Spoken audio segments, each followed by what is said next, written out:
Assalamualaikum dan salam sejahtera. Utama TVS 26 Mac 2021 bersama saya Kazari Afindi dan rakan penyampai. Saya Salasa Safian. Kita ikuti tajuk-tajuk utama untuk malam ini. Lelaki edar dadah untuk bayar hutang Along ditahan. Sarawak, negeri penyumbang utama liputan hutan di Malaysia. Memperkasa prasarana sekolah-sekolah luar bandar. Terbeban dengan hutang, seorang lelaki berusia 31 tahun sanggup bekerja sebagai pengedar dadah di sekitar kawasan Kuching. Suspek yang berasal dari Sabah itu dikatakan berhutang dengan Ahlong sebanyak RM10,000 dan perkara tersebut menyebabkan dia nekat dengan tindakannya. Bagaimanapun, modus operandi yang digunakan akhirnya berjaya dihidu oleh pihak berkuasa. Dan meletakkan atau mencampakkan dadah-dadah di satu lokasi dan mengambil gambar lokasi tersebut. Gambar lokasi tersebut dihantar pada seorang lelaki yang juga tidak dikenali melalui aplikasi sosial. Lelaki tersebut akan memaklumkan pada pelanggan di mana lokasi-lokasi dadah diletakkan atau dicampak. Suspek telah ditahan pihak polis sekitar jam 9 pagi pada Rabu. Dipercayai selepas menyembunyikan satu bungkusan dipercayai berisi dadah di dalam semak berhampiran sebuah hospital swasta di Kuching. Jelasnya hasil pemeriksaan ke atas bungkusan tersebut mendapati 18 paket plastik lutsina mengandungi ketulan kristal disyaki dadah jenis syabu seberat kira-kira 145 gram. Susulan penangkapan suspek, pihak polis telah menyerbu sebuah pangsapuri di Jalan Batu Kawah dipercayai kediaman suspek dan juga stor penyimpanan dadah berkenaan. Hasil serbuan turut menjumpai sebuah bagasi yang mengandungi 21 bungkusan teh Cina yang berisi ketulan kristal disyaki syabu seberat 21.8 kilogram. Turut ditemui satu kotak polistiren yang di dalamnya mengandungi 141 plastik berisi barang terlarang seberat kira-kira 1.8 kilogram. Sehubungan itu, penemuan dadah jenis syabu dianggarkan 23.8 kilogram bernilai RM955,500 telah dirampas. Suspek ditahan reman selama 7 hari bagi membantu siasatan. Hasil saringan awal, air kencing mendapati suspek positif dadah jenis ketamin. Kes disiasat di bawah Seksyen 39B dan Seksyen 15A Akta Dadah Berbahaya 1952. Desakan hidup bukanlah tiket atau lesen yang membolehkan kita melakukan kerja-kerja yang kita sememangnya tahu melanggar undang-undang. Ingat, sepandai-pandai tupai melompat akhirnya jatuh ke tanah jua. Laporan Nur Suhaida bersama jurukamera Zain Hashim untuk TVS. Seorang lelaki berusia 27 tahun dikuatiri terjatuh dari jambatan gantung Satok dipercayai telah hanyut di bawah arus deras. Menurut Pusat Gerakan Operasi PGO Bomba, sepasukan anggota daripada Balai Bomba dan Penyelamat BBP Padungan dikerah ke lokasi kejadian sejurus mendapat panggilan kecemasan kira-kira jam 3 petang. Kita telah menerima satu panggilan seorang lelaki berumur lebih kurang 27 tahun yang dikatakan telah terjun daripada jambatan Satok pada petang ini dan pihak bomba telah mengeluarkan keluaran jentera FRT seramai 15 orang pegawai dan anggota yang terlibat pada operasi petang ini, dan kita juga telah bertemu dengan saksi dan membawa saksi ke sungai untuk mengisahkan tempat kejadian yang beliau melihat mangsa tersebut. Menurut saksi, menyedari kejadian yang agak membimbangkan itu, beliau terus membuat panggilan polis bagi mendapatkan tindakan susulan. Saya kebetulan nak pulang ke rumah dari pasar, nak menuju ke Petrajaya lah. Nanggalah ada seorang lelaki yang dah berada di luar pagar ya. Di luar pagar ya. Kami rasa pelik. Jadi kami U-turn pergi dari Debah pergi ke Kubah. Pergi ke Debah ya, nangannya dah dalam air dah. Jadi kami call teruslah polis. Ingat tak kisah mayat mangsa dihempap batu ketika melombong emas di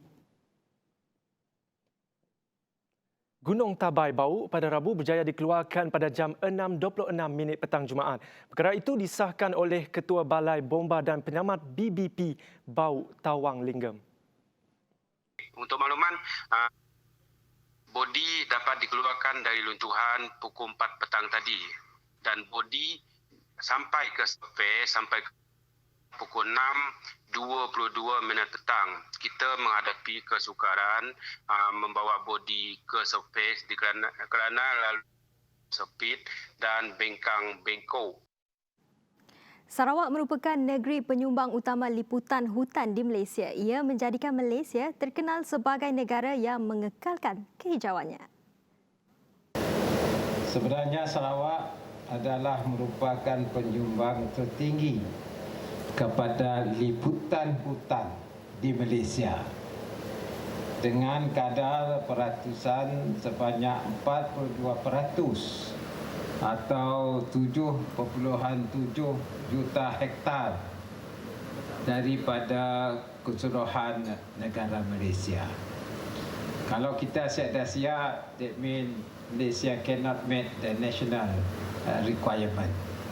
Sebab oleh Sarawak yang mempunyai 42% ini, maka Malaysia telah dikenal sebagai negara yang mengekalkan kehijauan negara Malaysia.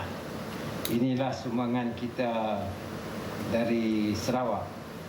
Sarawak juga antara penyumbang dalam industri perkayuan. Sejak tahun 1986, industri ini adalah sumber penting dalam sosioekonomi Sarawak. Menjelang 2030 pula, Sarawak akan melaksanakan aktiviti restorasi di kawasan hutan yang terosot. Program restorasi lanskap hutan, Kerajaan Negeri telah meluluskan sebanyak 62 juta melalui bajet RM12 kepada Jabatan Hutan Sarawak. Di samping itu, peruntukan juga datang daripada SESFAN. Ini adalah untuk kita membuatkan aktiviti penanaman semula pokok dan ia ialah untuk kita menaikkan pulih keadaan hutan dan juga landscape kita. Negara mempunyai sasaran penanaman 100 juta pokok menjelang tahun 2025. Setakat ini, jelas Abang Jari, Sarawak telah menanam 3 juta pokok. Dengan keluasan 1 juta hektar tanah, Sarawak turut menyasarkan untuk menanam pelbagai spesies tanaman komersial menjelang tahun 2025. Kita menyasarkan 1 juta hektar untuk ditanam dengan pelbagai spesies pokok komersial melalui pembangunan hutan industri menjelang tahun 2025. Industrial forest up to 2025. Our target is 1 million hektar. Dan sehingga kini lebih daripada 500,000 hektar kawasan yang diperuntukkan untuk hutan industri telah ditanam. Seterusnya, produk berasaskan makanan dan pembuatan yang diusahakan penduduk tempatan jika diketengahkan mampu menjadi daya tarikan pelancongan. Antara usaha untuk mengenal pasti serta mengembalikan kegemilangan tarikan berasaskan makanan adalah melalui penganjuran pertandingan masakan warisan.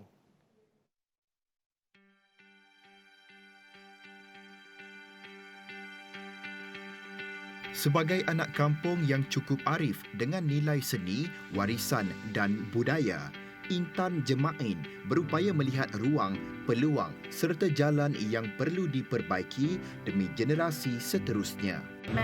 Melalui pertandingan yang ada sekarang ini, boleh menarik pelancong dari luar negeri, dari kampung-kampung dari luar nun. Pergi ke situ, macam kami situ dah ada berapa gig kampung. Kan dah tahu macam ni semua tradisi kira Iban Melayu semua bercampur gaul. Selain untuk disampaikan kepada generasi akan datang, industri makanan tradisional turut berupaya meningkatkan sosioekonomi masyarakat setempat. penatai pemisik kami menua pesisir tu oleh angkat julut ngambil ke sama oleh nyerebak penatai pemisik menua bandar Maina. Penganjuran program seperti ini turut memberi peluang kepada masyarakat luar untuk mempelajari semula sejarah pembuatan sajian tradisional selain mengkaji asal-usul dan memikirkan kaedah tepat untuk mengekalkan populariti hidangan warisan seiring perubahan zaman.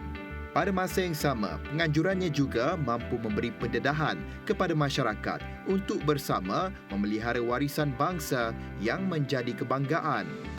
Dengan adanya pertandingan tu akan dapat menengah macam menaiki macam angkat balik kami pun produk tu sebab lama-lama tu nyedah tenggelam lama. Bila adanya pertandingan tu abang kami juga sidak orang luar yang dah kenal makanan lama macam makanan eksotik macam tu nya datang ke situ nya akan kenal dan lelah dah bercari-cari. Baik, 15 peserta telah pun berentap berebut peluang untuk memenangi program masakan untuk warisan Batang Sadong. Bukan sekadar mengetengah kemahiran masing-masing, penganjurannya juga bertujuan mengenal pasti produk-produk baru yang akan memberi nilai ekonomi kepada seluruh penduduk di sini. Seperti yang dimaklumkan Menteri Pelancongan Seni dan Budaya, Datuk Seri Nancy Shukri di dalam ucapannya tadi, iaitu monetizing masakan warisan untuk merancakkan lagi kegiatan ekonomi di kawasan ini yang akhirnya menjana pendapatan seluruh masyarakat menerusi aktiviti pelancongan. Laporan Lorenzo Isaac bersama juru kamera Muhammad Rafiq, TVS Simunjan.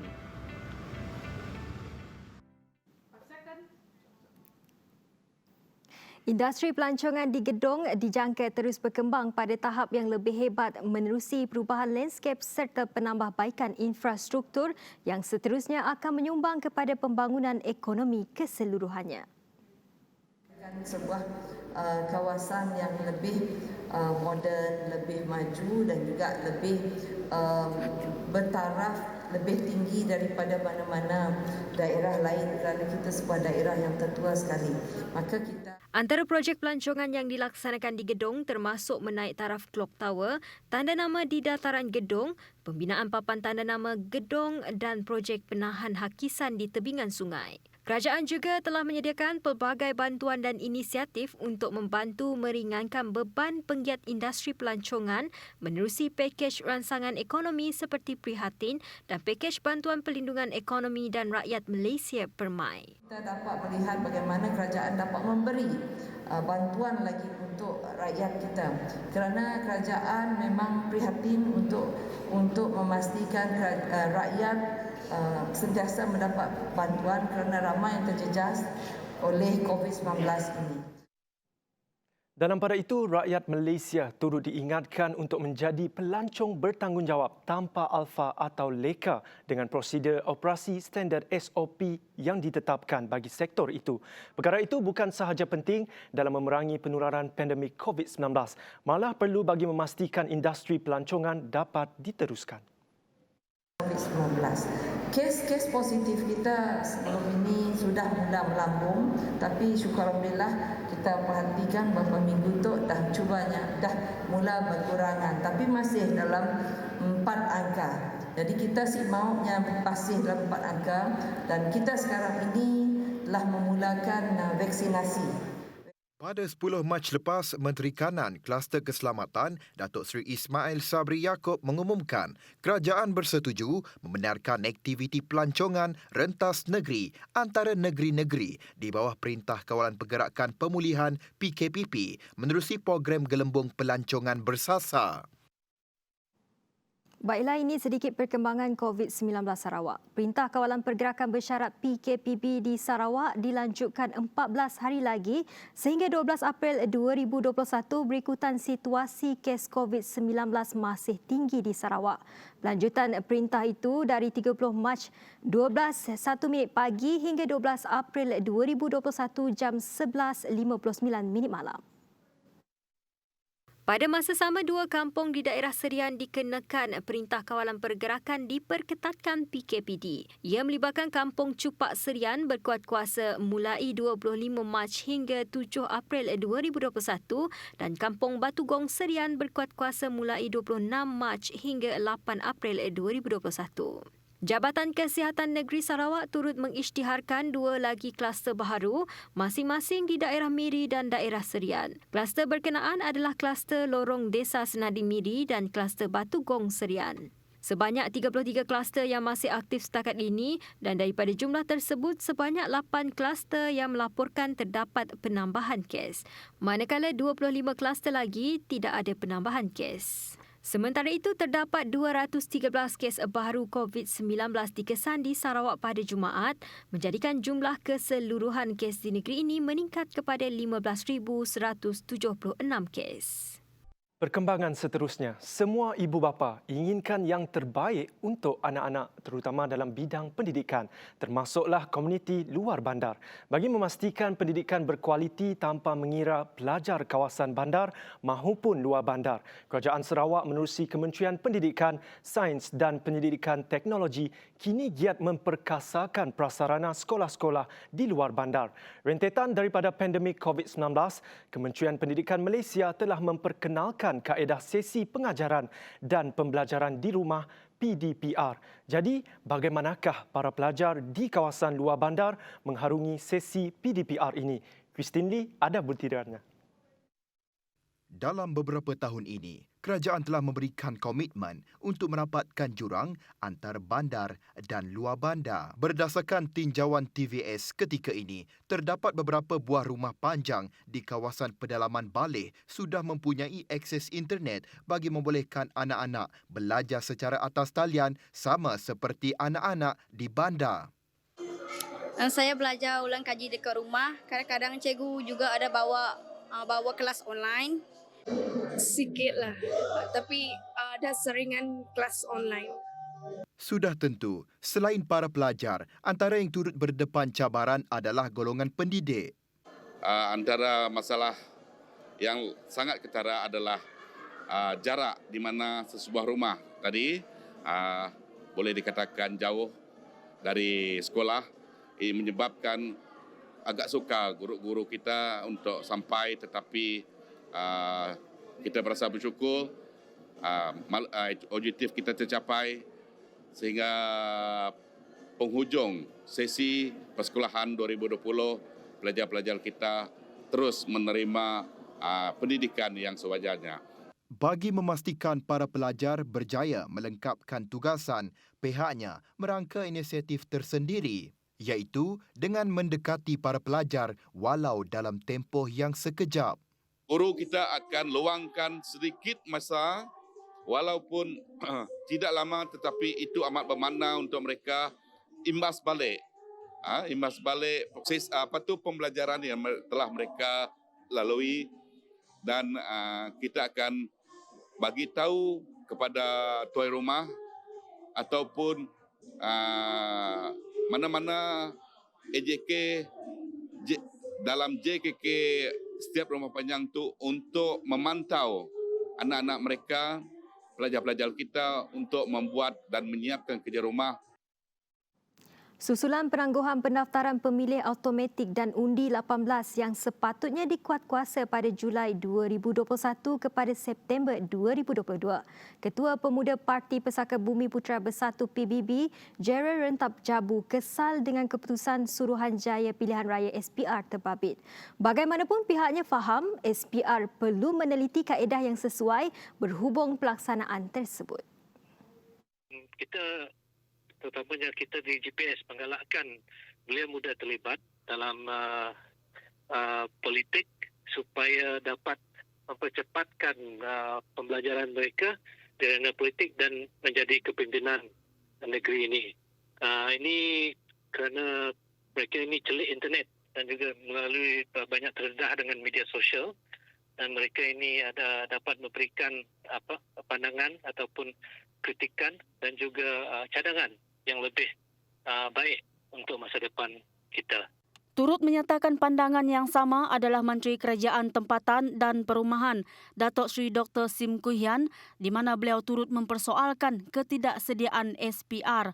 Malah Parlimen Persekutuan dan Kerajaan Negeri telah meluluskan serta mewartakan undang-undang yang membolehkan mereka berusia 18 tahun dipilih dan menjadi pemilih pada pilihan raya. Ketika ditemui, rata-rata belia sememangnya mahukan SPR serta mana-mana agensi kerajaan yang terbabit mempercepatkan proses pelaksanaan undi 18 tahun. Kesal juga lah kerajaan menangguhkan daftar mengundi 18 tahun ke atas. Tapi kami dah ready juga mau mendaftar mengundi ya.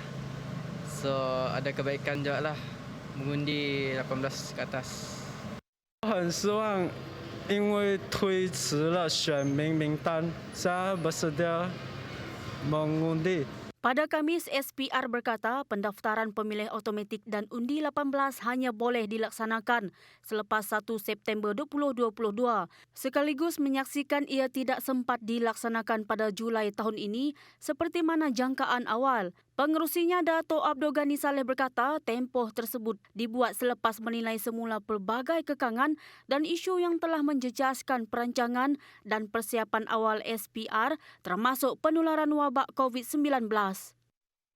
Seterusnya, usaha badan bukan kerajaan NGO menubuhkan rumah jagaan harian untuk warga emas di negeri ini mendapat pujian Menteri Kebajikan Kesejahteraan Komuniti, Wanita, Keluarga dan Pembangunan Kanak-kanak Datuk Seri Fatimah Abdullah. Penubuhannya membolehkan golongan warga emas lebih bersedia dalam melalui proses penuaan yang sihat. I think that's very, very exemplary because I have visited quite a few centres, but it is the first time that I hear of a centre emphasising consciously in your programs to ensure that the memory aspect is being focused on. That could actually ensure that the memory is active. And memory loss in terms of rate can be slowed down. I think that's very, very, very good. Golongan belia juga disaran untuk menjalani kehidupan yang sehat bagi membolehkan mereka melalui proses penuaan dengan baik dari segi fizikal, mental dan sosial. We want our senior citizen, I'm talking about myself included, senior citizen, whereby what we want is it's true longevity in all aspects.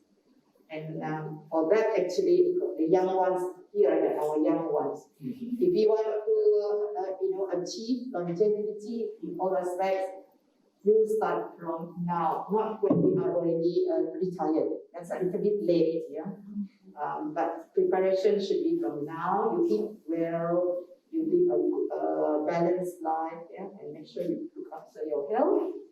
Beliau berkata demikian setelah melawat Pusat Pertubuhan Kebajikan bagi warga usia mas ceria Kuching. Sementara itu, Fatimah turut mengingatkan pusat jagaan tersebut untuk mendaftar di bawah Jabatan Kebajikan Masyarakat Negeri dalam waktu terdekat. I will,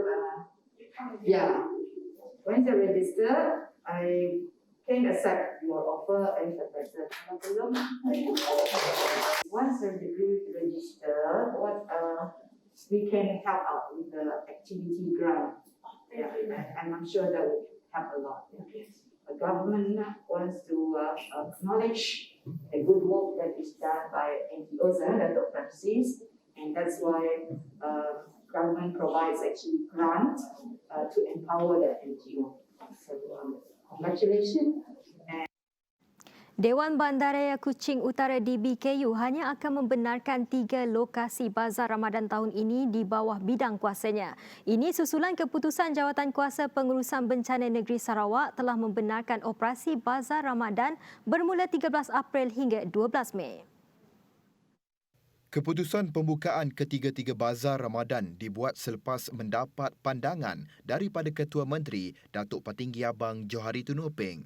Bagaimanapun, bilangan tapak bazar dikurangkan bagi mengelakkan keadaan terlalu sesak dan penjarakan fizikal antara gerai mengikut garis panduan yang disediakan.